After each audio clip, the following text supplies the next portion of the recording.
लाला मैं कुर्बान हजरत मौलाना सैयद तलत हुसैन का फतवा आ गया वा कि सरकार किसी की शादी दे विच नहीं जाईदा बगैर बुलाए तो ना किसी के घर वेखीदा। अगर किसी की शादी वेखना होवे तो फिर उथों दावतनामे का इंतजार करीदा वा, दावतनामा मंगाईदा वा।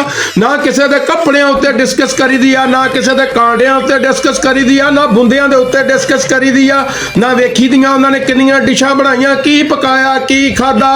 मगर जे मामला इमरान खान दियां भैणां दा होवे ते सरकार फिर उन्हां दी कल्ली कल्ली चीज़ डिस्कस करनी आ, उन्हां दियां अंगूठियां डिस्कस करनियां वा, उन्हां दे कांटे भी डिस्कस करने आ, उन्हां दी हर गल डिस्कस करनी आ।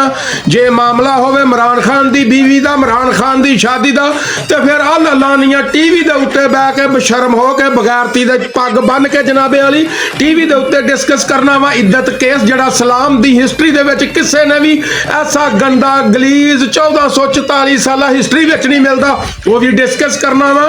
फिर दोहरा म्यार अपनाउणा वा, दुध दे विच पानी नहीं पाईदा, जिथों हराम लभे उत्थों ही खाईदा। ये इहो जे मौलाना दा हराम खोरां दा मंशूर आ।